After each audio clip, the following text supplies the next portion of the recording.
Welcome to The Unconventional Path, Entrepreneurship and Innovation Stories and Ideas. Hello, I'm Bela and Mike. And I'm Mike Wasserman. Today, we are excited to be joined by Tyler Ornstein. Tyler founded Tyler's Coffee, the first acid-free coffee. And he did this as a 15-year-old, with a little help from his dad. It's a real fascinating story, and as you will see, Tyler's story and personality are very different from most of our previous guests. Okay, Bela, I'm intrigued now. Let's give this interview a listen. Hello, listeners. Welcome to another episode of the podcast. Today, I have a great guest, Tyler Ornstein. He started a company called Tyler's Coffee back when he was 15 years old, and that was a number of years ago. It's a great success on how a business can find its niche in a very crowded market and establish itself in this crowded market, even when there's some big giants in there. So welcome to the show, Tyler. Thank you so much for having me. Absolutely. When you just talked a little bit about that in your intro, niche marketing is probably one of the best and most successful ways for people to succeed in industry. And I know firsthand because we're in the largest industry next to oil. We're in a $1.6 trillion industry. And it's just amazing how we're able to niche out a segment in the market so that we could actually, give back to the society as a whole. Yeah, I think that's a great point because one of the things that this new economy, this new digital economy, the ability to use places like Amazon and the digital world to sell to anyone, anywhere around the world, gives you that opportunity to build a niche because the whole world is fundamentally your customer, or at least a very small segment of the whole world, right? What town are you in again? Tucson. Tucson. So if you were in Tucson and the only place, 100 years ago, the only place you could sell your coffee would be Tucson. That would be your whole market. Well, these days you can sell it in the whole world. And that really allows companies to focus and develop that niche. So I was also very lucky to be essentially, outside of one other company that I won't name, we were the first on the web to have a subscription model. And it wasn't easy. We actually had to hire a coder to do all the source code for our first subscription because no one had it. No one knew how to do it. No one knew how to reoccur billing. Now, every single major company out there is a reoccurring billing process. Sure. So, but no, I mean, it's funny because I never really have talked about this on anyone's show, but I will, because we're kind of going down that road, I will say this. It's amazing that I had so many visionary ideas that came to fruition. And in the tech space, it's like, oh my God, I could do this, I could do that, I could do this. Come to find out, you need millions of dollars and, you need hedge funds behind you and you need a lot more resources than just an idea. But it was very interesting that I actually had that kind of forward vision. Yeah. Well, a lot of entrepreneurs do. And the challenge, of course, is to take those ideas and turn them into something tangible and something real. And that's what separates the successful entrepreneurs from the dreamers. Yep. Yeah. Yep. So for those people who don't know, tell us a little bit about Tyler's Coffee and sort of why it's unique. Absolutely. So Tyler's Coffee is so unique because we are the world's first and only acid-free coffee. We're coffee that doesn't give you heartburn and indigestion, upset stomach. We're smooth with no bitter bite. And so I just have a helicopter going over, so I apologize for the background noise. So what's important to some individuals about acid-free coffee? Why is that important to some people?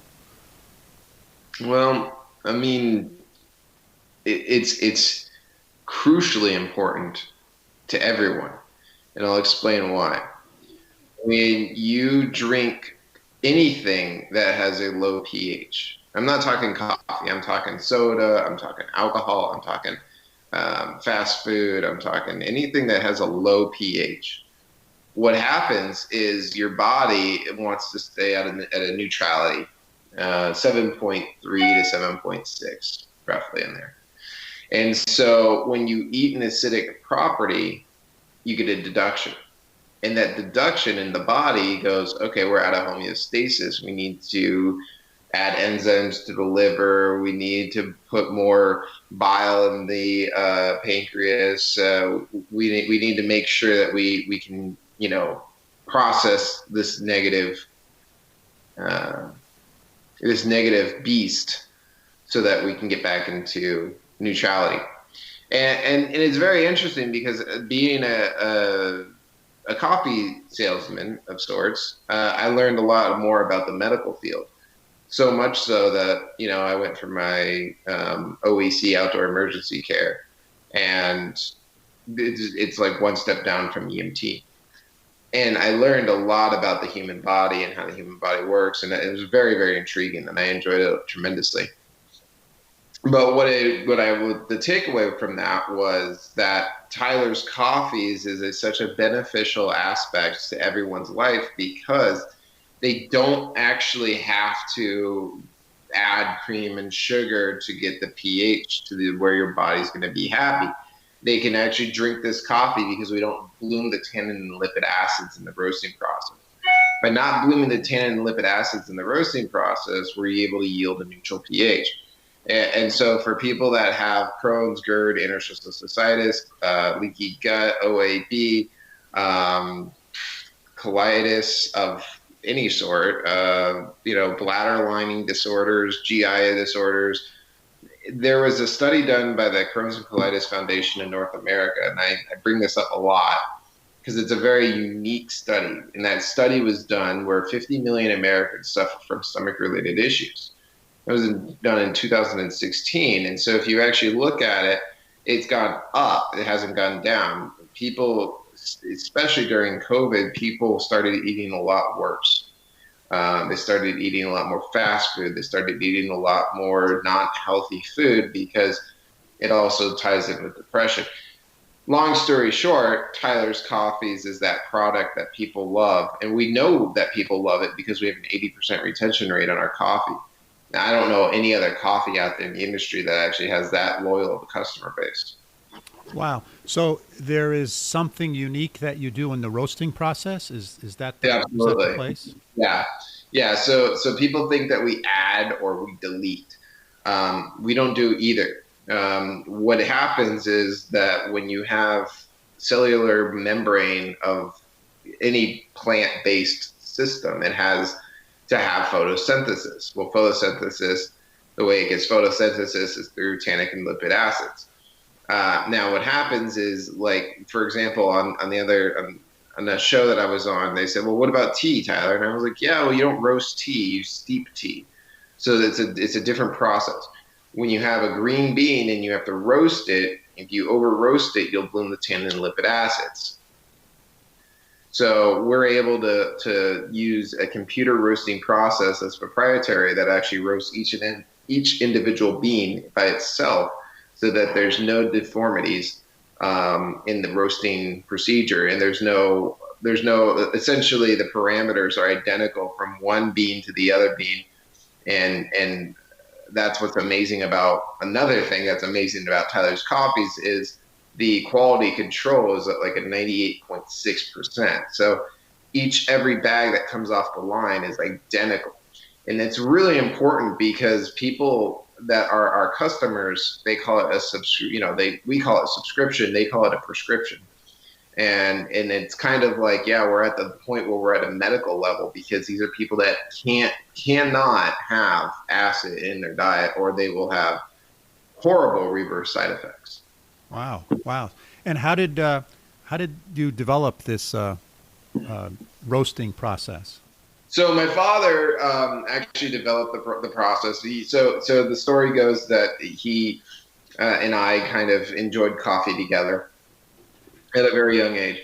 And he started getting upset stomach after drinking coffee. And so he went to his GI doctor, and his GI doctor said, hey, I'm sorry, but you can't have coffee anymore. You have ulcers. And he goes, well, that's not an option, and so the doc's like, well, okay, you can do whatever you want, but It's just going to be painful. So he started doing a lot of research because he's a research guy. He's a research man. He loves research. And he come to find out what the negative acids were that were causing inflammation. And then he went up to Phoenix and he talked to electrical engineer, mechanical engineer, and they said, "Hey, can we build this process?" And so they did a lot of trial and error. And about 16 years ago, my father came to me and he had this silver pack and he said, "Hey, go out there and, try to sell the coffee." And all I did was I would just go on a bike and I would hand out a coffee bag and I would say, "Give me your name and number. I'll call you and see what you think." And I'll never forget this very, very sweet old lady. I called her and I said, "Hi, this is Tyler. I just dropped off that coffee sample a week ago. I wanted to see what you think about it." She goes, "Oh, I actually enjoyed it a lot. I really liked it a lot. Where do I get it?" And being 14 years old, and from me, "Okay, how much is it?" $1.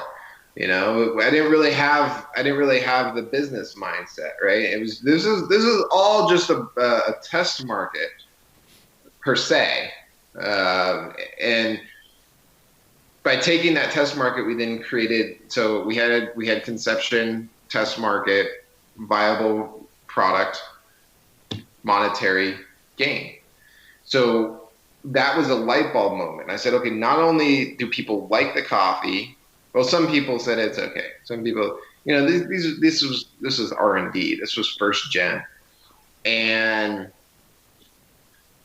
from there, I said, okay, well, why don't we see if this person can be duplicated?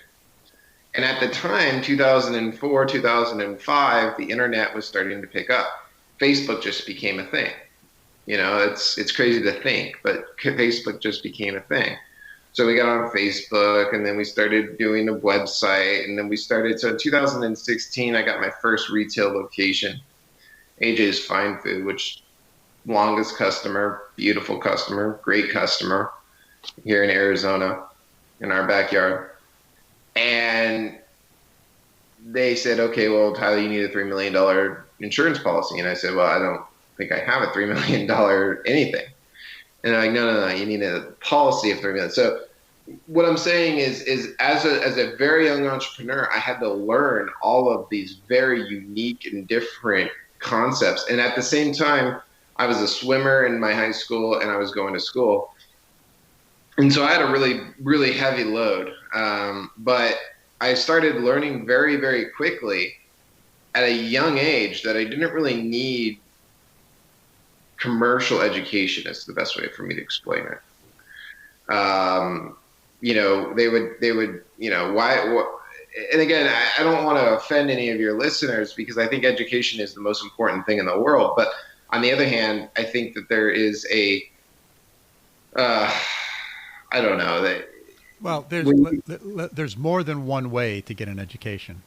I was just going to say, yeah. Right? And so, yeah, exactly. And so when you have an education that is tied to a monetary gain, the incentive goes absolutely through the roof.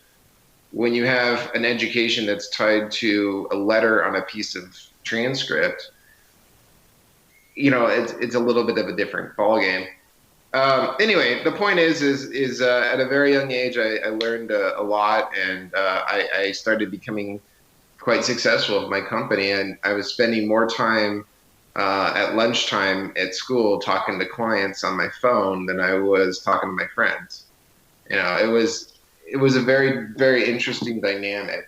But I will say this, because I strongly believe in this. If you're going to work hard, you should play harder. And that's why it makes you want to work. And so in 2006, when I got my driver's license, 2 months later, I bought, not my parents bought, I bought my vehicle. And I was when I showed up with my BMW M3, people started taking notice of, wow, Tyler's been kind of antisocial, but holy cow, he's really doing something. Yeah. So now, how big is your business now? How many employees, et cetera? So we've got, so we've got 2 offices. We've got one warehouse. The warehouse employs about 15 people. We work with the Beacon Foundation, which is a nonprofit, and they hire on people that have mental challenges. And we were very, very blessed that we're working with them. So, but they hire 20 people just for Tyler's because we have such a volume. We've got 6 people in one office, 2 people in the other office. We're in just shy of 1,000 stores across the country. We're on Amazon, Walmart, eBay, Jet, Wish. We're on a lot of online platforms. Yeah. That's phenomenal growth, particularly for something that's a commodity and you're competing against, the big guys, Procter and Gamble, et cetera. So yeah, and so that kind of is a great segue. So at a very young age, I learned that why am I going to beat my head against multi-billion-dollar conglomerates when I can create a solution to a problem that's been pre-existing? And for entrepreneurs listening, the most important thing in business, it's just one word. I've boiled it down to one word. And please tell me if I'm wrong. But the one word is very simple. It's called help. HELP. Now, what I mean by that is if you can create a product or a service that helps, you will be astronomically successful.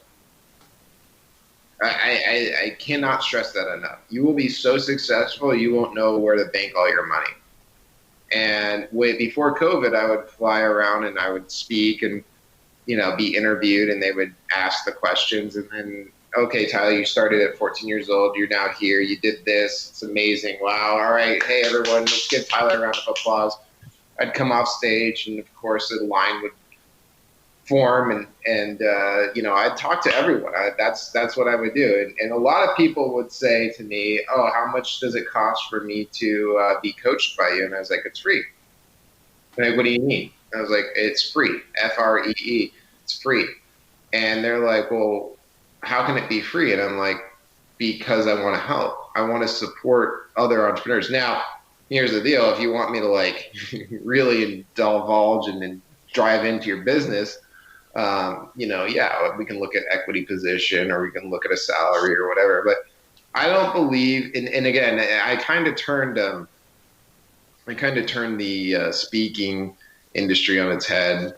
I like doing that. What I'm great at is disruptive technology. I enjoy it. It's something that I really just get a kick out of doing. I don't think anyone should charge to talk to someone. I think that's a right. I don't think that's a privilege. Yeah. Well, the way you characterized help and a product that helps, that's I haven't heard anyone else talk about it in that way. So that was very nice. That's a keeper. Yeah. That's a keeper. Absolutely. So do you guys still roast all your own beans, even though with all this growth? We do. Okay. Absolutely, we do. Yeah. And so you're like you said, you're in Amazon, you're in Walmart, you're at Jet. So what does it take? I mean, a lot of people are always, asking themselves, "Hey, I have my product idea. I got a little bit of traction. I want to get on the shelves at Walmart, or I want to get into Amazon." So can you give some hints and some tips on what people should do, and at what point they should start considering that? In other words, what's the toll gate you got to kind of go through before you even knock on that door? Yeah, absolutely. Getting into retail, brick and mortar retail, is the equivalent of dating. And what I mean by that is when you're dating, if you're too aggressive, you're texting the girl, you're calling her every other day, you're really in her face. She's gonna get turned off, and she's gonna be like, F off, right? And so what you're doing is with the buyer, you're courting them. That's the best way I can explain it. So you do touch points. You say, "Hey, I'll follow up with you next week," or oh, when's a great time for me to talk to you next? Or, put the ball in their court all the time. It took us about 50 phone calls to get to the buyer for us to even have an intro conversation with natural grocers. And so in that 50 calls took about 2.5 years. So figure out how long you have to wait until you start calling again. If you're calling every day, you will be seen in the industry as, don't talk to that guy. He's crazy. Yeah. It's a very fine line between keeping them in your head and this guy is crazy. Yeah. Yeah. And sort of how big do you need to be in order to get into a grocery chain or get into Walmart? Is there some sort of threshold where it's unless not you're really that big, don't even call? There's a really interesting stigma around that. It's not really how big do you have to be for them to talk to you. It's how interesting do you have to have a product for them to put it on the shelf. If we started with natural grocers, we started with like 15 of them. We're now in all of them. We're in like over, I think they have 180 stores. Don't quote me on that, but it's around there. And Hy-Vee is an interesting grocery store too, because they've got 300 stores and we're in about 30 of them. And we've asked multiple times, we'd love to have your ability to come into your distribution center so that you guys can distribute it out. And they're like, well, no, we're not ready for you yet. Oh, well, we're looking at your, sale through rates. Oh, well, we're doing this. Oh, well, you need to put some marketing dollars behind us. Oh, and so, remember it's you're trying to get them to say yes. It's not the other way around. So again, I cannot stress it enough. It's like dating. I mean, if you don't put yourself out there, you're probably not going to get a date. But right. On the other hand, you can't be seen as a creeper. Right. Excellent. So, what's sort of preventing the big guys from introducing their own version of acid-free coffee? They can't do it. So we have a proprietary process, and we've had it for 16 years. And even Starbucks has tried with the blonde roast. There is a lot of low acid coffees out there, a heck of a lot. But we're the world's first and only acid-free coffee. Another thing is what we did do a trademark, so they would be in violation of the trademark. But the reality of it is we're the only coffee out there that actually says what we really say we are. Yeah. So you have a proprietary process. Yes, kind sir. of trade secret. Yeah. Yeah. Oh, very nice. And that's the one you said your biochemist genius father came up with. Yeah, so it was 3 people, and he was the chemistry behind it, and then we need electrical engineer and mechanical engineer. Yeah. Okay. Excellent. So what do you see for Tyler's Coffee going forward? I mean, talk about getting into grocery. We want to get into Sprouts and we want to get into Whole Foods, and we thought that we were going to get into Sprouts and Whole Foods in this year. In 2019, I said, okay, for this year, our initiative is 2020 is going to be Sprouts and Whole Foods. Nope. COVID happened and it all went to, yeah. Yeah. Well, COVID's been a huge disruptor. But the sales directly, tylerscoffees.com and Amazon and all the online retailers went through the roof. So it's not that we didn't lose money this year. We actually went up about 40%, which is insane. But it would be nice to have the extra retail locations. Yeah. That would be, and hopefully 2021 is going to be a good year for business. It's an election year. I'm not going to talk about the politics on that, but I think it makes sense that if we have a a former businessman that was a billionaire, and he's made the economy great for the last 4 years, then probably his track record is going to stay the same. Yep. Yep. So let me ask you one last question here. Is there anything that I should have asked you that I haven't? I've never been asked that question. That's an amazing question. Yeah. What other points? What other important points are Is there? there any interview question that you have that you want to talk about that you haven't asked? Well, I mean, I guess I'm going to be a little selfish here. Can I tell your listeners how to get our coffee? Of course, absolutely. We want Okay, to do if that you- anyway. Yeah. If you go to tylerscoffees.com, we have a code running right now where it's Tyler 2020, all lowercase, Tyler 2020, 20% off for the rest of the year. And also, if you go on Amazon, it's really cost effective. Now, let me just kind of touch on that real quick. If people go to Amazon and buy Tyler's coffees, they'll be getting Tyler's coffees. They're not getting the counterfeit coffee. But what they're not going to get is they're not going to get the customer service. They literally can call us 24/7 and place an order and talk to a live human. They also, if there's any issue whatsoever and damage of shipping or they got the wrong order or whatever, it's all taken care of. No questions asked. We just take care of it. Amazon, we've actually had some funny things happen where customers have called us and said, "Hey, I ordered this on Amazon. I got the wrong product. Can you send me out?" And I say, "I'm sorry, we cannot. It's not our Amazon listing selling. We sell to over 20 different listers on Amazon, and it's growing. And it's funny because we didn't ever think that we were going to get this much demand for the brand. I mean, it's crazy sauce. Like, we started with like 3 retailers on Amazon. Now we're at 20 retailers, and it's growing. Like, I've got 3 more inquiries.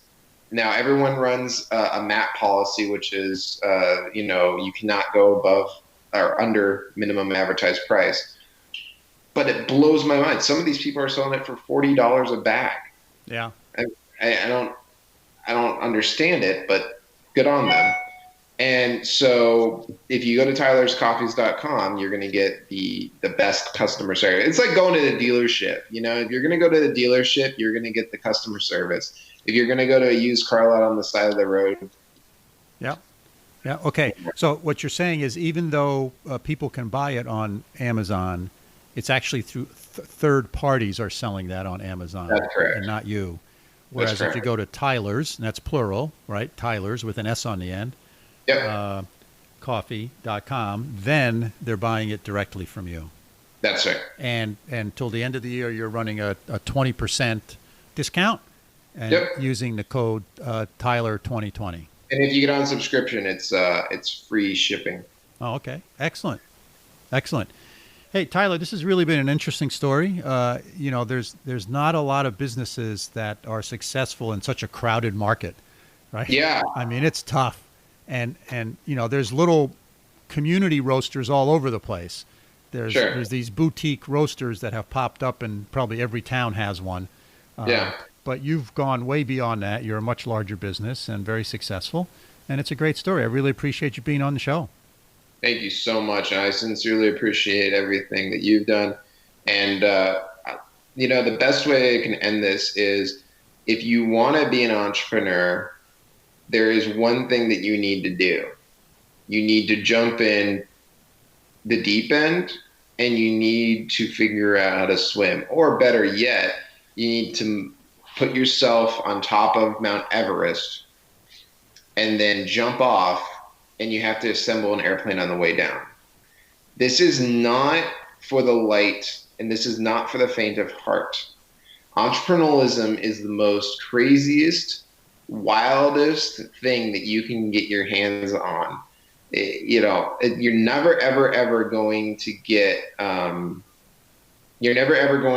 a steady income being an entrepreneur. So for anyone out there that's thinking about moving from, a structured job that's safe and comfortable to, the wild unknown. If you're ready, rock it. But if you're not, just, don't do it. And I don't mean that in a negative context. I mean that in the most loving way. I would never tell someone to do something that they are not 100% on board with, to a point where it's fanatic. You're just like, I don't care what's going to happen. I'm going to make this a success. Yeah, well, that was a great summary and a great way to end the podcast. Thank you very much for being a guest, Tyler. Thank you.